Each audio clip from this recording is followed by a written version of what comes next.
Assalamualaikum warahmatullahi wabarakatuh. Nama saya Ahmad Nur Syafi'i, NPM 2201011007. Saya kelas E, mata kuliah Akidah Akhlak, atas nama dosen pengampu Pak Nimal Faiz MPDI. Di sini saya akan menjelaskan tentang memahami rukun iman. Dalam pokok pembahasan yang pertama, pengertian rukun iman. B. Pembagian rukun iman. C. Dalil rukun iman. D. Hikmah dan manfaat memahami rukun iman. E. Contoh penerapan rukun iman. Dalam pokok pembahasan kali ini A. Pengertian rukun iman. B. Pembagian rukun iman. C. Dalil rukun iman. D. Hikmah dan manfaat memahami rukun iman. E. Contoh penerapan rukun iman. A. Pengertian rukun iman. Kata iman berasal dari kata bahasa Arab yaitu amanah, yang artinya aman, damai, tenteram. Dalam pengertian lain adalah keyakinan atau kepercayaan. Kata iman tersusun dari 3 huruf hamzah, mim, nun. Sedangkan secara terminologi atau adalah dalam istilah syar'i, para ulama tafsir mempunyai pendapat yang beragam tentang pengertian iman. 1.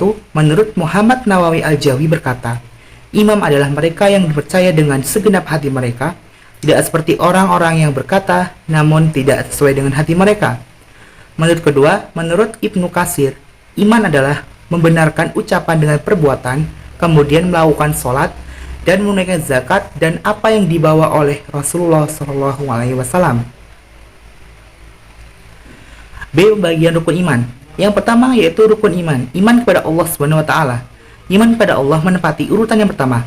Sebagaimana dalam agama Islam, pokok utamanya ialah bahwa kita harus mengenal Allah, yakni kita wajib percaya bahwasanya dialah Tuhan yang sesungguhnya dan tidak ada Tuhan lain yang patut disembah kecuali Dia, yang maha hidup lagi berdiri sendiri. Kita wajib mempercayai Allah SWT itu benar-benar ada. Kedua, iman kepada malaikat Allah SWT. Iman kepada malaikat artinya percaya bahwa malaikat adalah makhluk gaib yang asalnya kejadiannya dari nur atau cahaya. Mereka memiliki akal dan tidak mempunyai nafsu. 3. Iman kepada kitab-kitab Allah SWT. Secara istilah, kitab ialah kalam Allah Ta'ala yang diwahyukan kepada Rasul yang disampaikan kepada umat manusia dan membacanya bernilai ibadah. Keempat, iman kepada Rasul Allah. Iman kepada Rasul Allah artinya mempercayai dengan sepenuh hati bahwa Allah telah mengutus beberapa hambanya yang soleh sebagai utusan yang untuk menyampaikan ajaran agama kepada manusia. Kelima, iman pada hari akhir. Hari akhir atau kiamat adalah hari saat terakhir hidupnya di dunia dan saat berlangsung setelah musnahnya di kehidupan dunia. Keenam, iman pada qada dan qadar. Beriman pada qada dan qadar Allah SWT ialah percaya bahwasanya Allah menjadikan segala sesuatu dengan rencananya, perintahnya pasti dan tentu akan terjadi. Dalil C. Dalil rukun iman. Pertama, dalam surat An-Nisa ayat 136 yang artinya, wahai orang-orang yang beriman, tetaplah beriman kepada Allah dan Rasulnya Muhammad dan kepada kitab-kitabnya yaitu Al-Quran yang diturunkan kepada Rasul-Rasulnya setelah kitab yang diturunkan sebelumnya. Barang siapa ingkar kepada Allah, malaikat-malaikatnya, kitab-kitabnya, Rasul-Rasulnya dan hari kemudian, maka sungguh orang itu telah tersesat sangat jauh.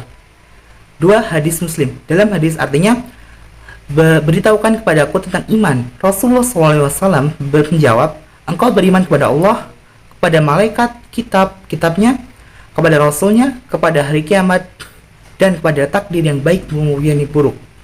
Orang tadi berkata, engkau benar. Hadis riwayat Muslim nomor 8. D. Hikmah dan manfaat memahami rukun iman. Yang pertama, beriman kepada Allah SWT. Orang-orang yang beriman kepada Allah SWT dengan kesungguhan hati, dengan tak pada keraguan sedikit pun dalam hatinya, maka Allah akan memberikan kemuliaan kepada mereka baik di dunia maupun di akhirat. Kedua, iman pada malaikat. Akan lebih bersyukur pada Allah SWT atas perhatian perlindungan terhadap hamba-hambanya dengan menugaskan para malaikat untuk menjaga dan mendoakannya.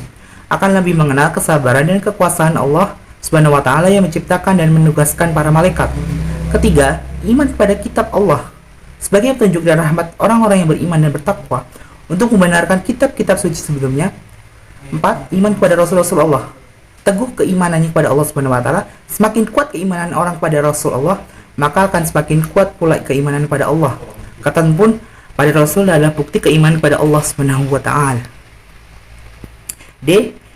Yang kelima yaitu beriman pada hari akhir. Iman pada hari akhir adalah termasuk rukun iman dan merupakan akidah Islam yang fundamental, karena percaya hari kebangkitan di akhirat merupakan pilar akidah setelah mengesahkan Allah Ta'ala. Yang keenam, beriman kepada qada dan qadar, melatih diri untuk banyak bersyukur dan bersabar, menjauhkan diri dari sifat sombong dan putus asa, memupuk sifat optimis dan giat bekerja, serta menenangkan jiwa. Yang terakhir yaitu contoh penerapan rukun iman. 1. Melaksanakan sholat 5 waktu. 2. Meniru sifat baik dari malaikat yang selalu taat kepada Allah Subhanahu wa taala. Dan yang ketiga, sebagai umat muslim kita harus selalu membaca, menghafal, bahkan mengamalkan apa yang telah terkandung dalam Al-Quran dalam kehidupan sehari-hari.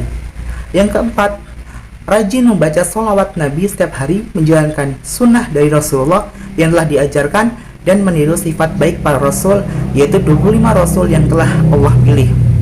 Dan yang terakhir kelima yaitu selalu berprasangka baik kepada Allah atau husnuzon. Allah menciptakan mudarat, pastilah ada maslahat, dan pandai bersyukur baik saat mendapat musibah maupun mendapat kebahagiaan. Oke, mungkin sekian presentasi dari saya. Saya akhiri, billahi taufik wal hidayah, waridai wal inayah. Summa akhirul kalam, wallahu muwaffiq ila aqwamit thoriq. Wassalamualaikum warahmatullahi wabarakatuh. Terima kasih.